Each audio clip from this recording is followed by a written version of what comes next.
The last laugh. Liz's words haunted me. Don't bother coming to this one. I should have listened. 3 days later at her company party, everything unraveled. I'm Albert Brown, 46, a successful account manager, married to Liz for 25 years. We were high school sweethearts, built a life together, had a beautiful home, financial security, and our daughter Maria, who was engaged to a great guy. Life was stable, or so I thought. That night at the party, Liz looked stunning, too stunning. People's glances lingered a little too long. Then I met him, Chad Smith. Older, confident, too familiar. The way Liz looked at him, the way he ignored me, it set my instincts on fire.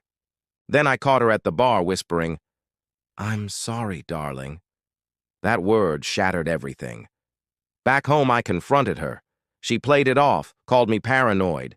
But I knew better. I hired a private investigator. A week later, I had the truth. Photos, videos, even recordings. Liz and Chad weren't just having an affair. They were laughing about how I'd never suspect a thing. One morning over breakfast, I slid the evidence across the table. Her face drained of color. "Albert, it's just physical. It doesn't mean anything." I leaned in, my voice cold. "It means everything to me." And just like that, our perfect life was over. If discovering Liz's affair wasn't bad, enough. What happened next cut even deeper.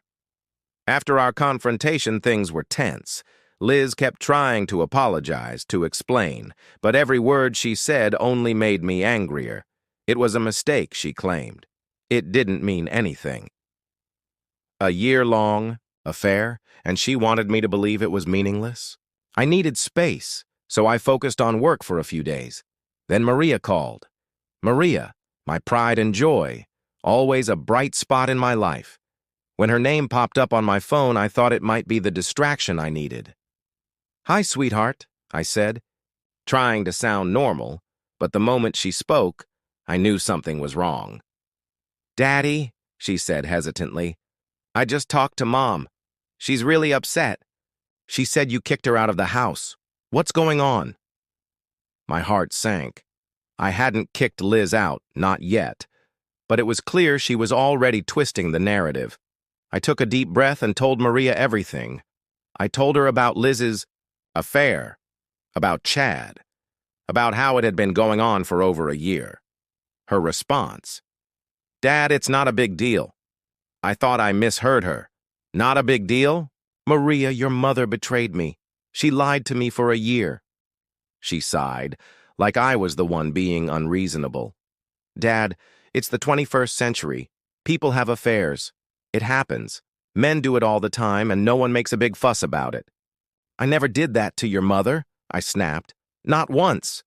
Her tone shifted, defensive, almost condescending.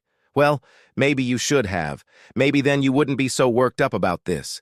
Dad, you need to let it go and let Mom come home. She's your wife. She loves you." I couldn't believe what I was hearing.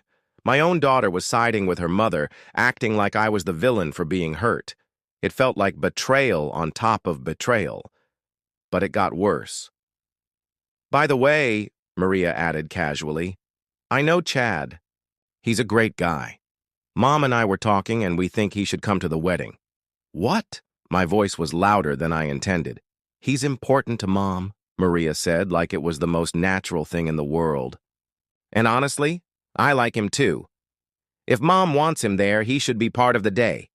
Maybe he could even walk her down the aisle with you." I was done. "If Chad is at your wedding, Maria," I said, my voice cold, "then I won't be there." There was a pause. Then she said, "Dad, you're being ridiculous." "No," I replied firmly. "You want Chad there? Fine. Let him play father of the bride, because I won't." I hung up before she could say anything else. My hands were shaking, my chest tight. I had always been there for Maria, always supported her. And now she was throwing me under the bus to defend her mother and some guy she barely knew. That night, Liz tried to talk to me again. She came into the bedroom, tears streaming down her face, begging me to work things out. And then she had the audacity to say, "I want us to fix this, Albert. But I also want to keep seeing Chad. You need to accept that." I just stared at her, completely numb. "Liz," I said quietly, "you need to leave." She didn't. Not yet, anyway. But in that moment, something inside me broke. My wife, my daughter. They weren't the people I thought they were. And for the first time, I realized I was on my own. I wasn't going to walk away empty-handed. If Liz and Chad thought they could humiliate me and walk off scot-free, they were in for a surprise. I started planning in secret. Years of managing accounts had taught me how to think strategically. First, I secured my finances. Liz had no idea how our investments were structured, which gave me the upper hand. I transferred a substantial chunk of our savings into an offshore account. Then I took out loans against the house and Liz's car. Every dime went straight into accounts she'd never see. That debt? All in her name. At work, the timing was perfect. A merger meant they were offering buyout packages. Mine? Worth over $500,000. I took it and had the funds wired straight to my offshore account. Then came the final move, canceling Maria's wedding funds. I called the planner and pulled the plug. If Maria wanted Chad at her wedding, she could ask him to pay for it. Finally, I needed Liz to sign some documents without realizing what they were. I disguised them as new company policies, got her tipsy, and had her sign them. She didn't read a word. Her signature sealed the deal. 2 months later, I was ready. I walked out the door without looking back. By the time Liz realized what had happened, I was a ghost. Now, I live in Florida. Warm weather, a fresh start, and no one to answer to but myself. My finances are secure and I have a great job. Every now and then I hear about Liz and Maria, struggling.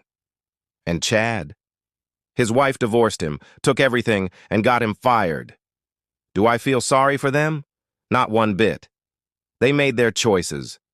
And now, they're living with the consequences.